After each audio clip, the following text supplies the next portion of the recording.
It could be Borneo or Brazil, but it's not. This is Bahrain, a haven for migratory birds. It's the most mature mangrove swamp in the country, and the tree roots here provide a habitat for shrimps. But environmentalists say the mangroves are shrinking and that development is to blame.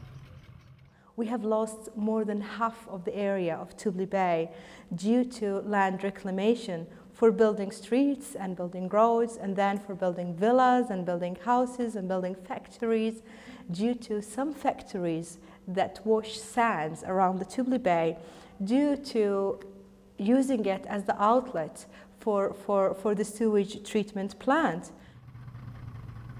The pollution is affecting not just the mangroves, but also the area's fishermen. Hussein al-Mukhani is one of around 4,000 fishermen in the archipelago. But these days, there are fewer fish to go around. Bahrain's shellfish and shrimp exports were worth $11 million in 2004, but fell to under $100,000 the following year. While some blame this on overfishing, al-Mukhani blames it on sewage and pollution from the construction industry. The quantities vary according to the season. In the best season for shrimps, 10 years ago, we used to catch approximately 500 to 1,000 kilograms an hour. But now we catch from 1 to 10 kilograms every hour. So there is a huge difference.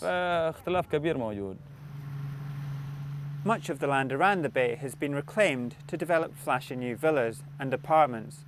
And it's the construction industry that gets most of the flack from environmentalists and fishermen, in particular sand processing plants. These companies separate the shells, gravel and mud from the sand, which is then used to make cement. It's a sensitive issue here, and the NAS Corporation was one of the few companies which let the BBC in to film its plant. It says it has nothing to hide, and is inspected at least once a week by the government. This is the largest sand processing plant in Bahrain, and behind me you can see the waste from the process. On my right is the gravel and mud. Then on my left is a water recycling plant. This is the water that's used to wash the sand in order to make cement. And after it's been cleaned, it's the only part of the waste from this plant that goes back into Tubli Bay. It's a necessary process, sand washing. Obviously, most of the sand is required or goes into the concrete and ready mix that is used in the development that we see. That's the good side of it. The bad side is, yes, it probably has some sort of an environmental effect. Whether that environmental effect happens at the washing process or at the actual dredging process is obviously unknown at the moment.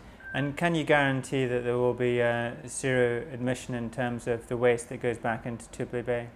Very little of the effects, environmental effects, happen at the washing process because, as you've seen yourself, the filtration systems that we have in place, I think, take care of the majority of the problem of solids, or if any solids go back into the water. What goes back into the sea is purified water. A Gariwi scurries around the rubbish. Environmentalists want to turn this site into a destination for ecotourism and keep the developers at bay. But this is prime real estate and close to the financial district. The government says it's clipping the wings of developers here and that it does not underestimate the importance of the environment.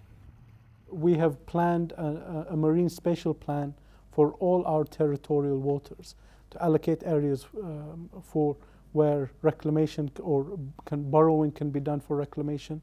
And these are areas that have low environmental value, and protecting key environmental areas is also part of the plan. Development is slowly cutting into the ecosystem in areas like Tubli Bay. It's not beyond repair, but like elsewhere, the environment and traditional ways of life, such as fishing, are often the casualties in the Middle East rush for growth.